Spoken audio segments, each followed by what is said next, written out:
Welcome, ladies and gentlemen. My name is Dallin. Welcome to this episode of Q&A. This is the Haas Federal Advisors YouTube channel and podcast. And today's going to be a great episode with 3 great questions submitted from federal employees just like you. If you have any questions you'd like me to cover on a future episode, there's a link below to submit those to my website. And that's the pool of questions I pull from for every single one of these Q&As every Saturday. So we're going to jump right in. And again, on the HaasFederalAdvisors.com website, there's tons of great resources, articles, videos, free ebooks, tons of great stuff for you as a federal employee to learn how to retire comfortable and confident, get the most out of your benefits and all that good stuff. So, question 1.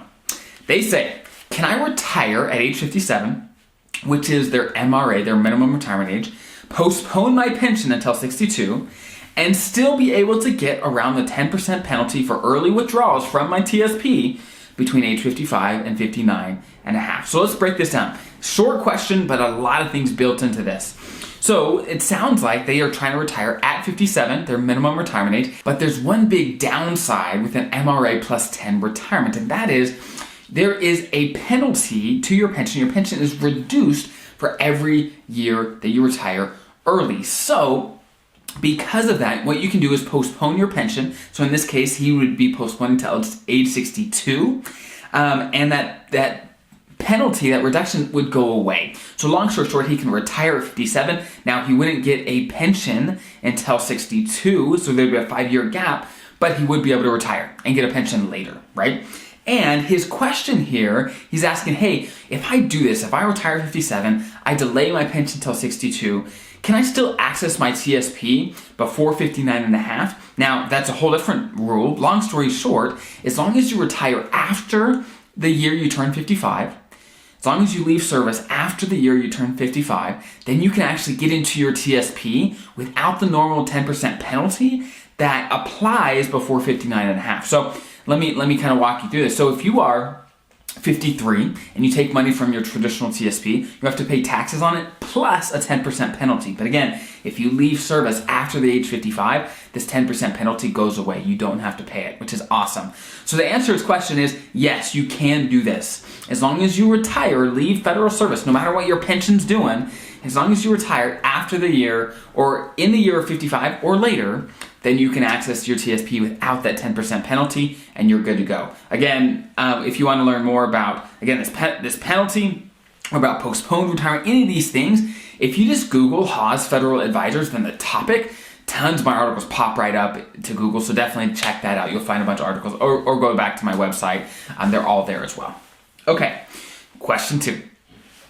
They ask, can I stop working as a GS employee at age 55 with 10 years of service, but not retire from government service until 57, which is their MRA, their minimum retirement age, and still receive a pension at 62?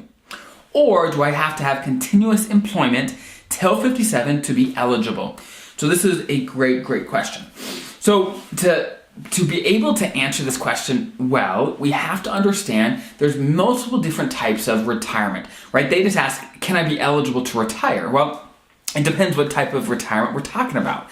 So if he retires at age 55 with 10 years of service, the type of retirement that he will be eligible for is called a deferred retirement, okay? So long story short, yeah, he can get a pension later, deferred, of course, as early as 57, or at 57, there's going to be a penalty, or he can wait till 62 and there'll be no penalty at that point. And so that is a deferred retirement. Now, a big downside of a deferred retirement is you can't keep your health insurance. You cannot, okay? Now, just a few minutes ago, I talked about a postponed retirement for the previous question.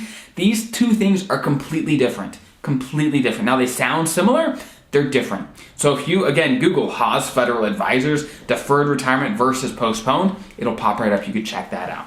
So again, in this situation, if he retires at 55 with 10 years of service, he can get a deferred retirement, but he can't keep things like his health insurance, life insurance. He can get a pension, it just have to be later, okay? Now, if he works till 57, which is his minimum retirement age, he's got a few more options, okay? So he doesn't have to work till 57, but he may want to, because if he does, then he will be in a similar situation as the previous question, where they can take their pension right away and take a reduction, and they can keep their health insurance, or they can postpone their pension till later, right?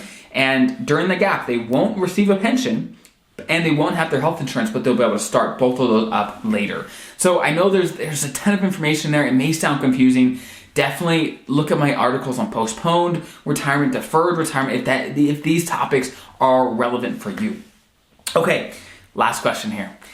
They say, my husband is a federal employee, FERS, federal employee, and we file our taxes together. When he retires, will my work income be used to reduce his FERS supplement and or affect him when it comes to taxes? Can you do a video about a spouse's income and how it can affect a retiree? Clarity gets lost when I remember we file together. Thanks in advance. So this is a great question. I think a lot of people are going to be in this boat where one spouse may retire earlier than the other. One spouse is still working. How does the working spouse's income affect the retired spouse, right? Is it going to reduce any retirement benefits? So there's a few things to keep in mind.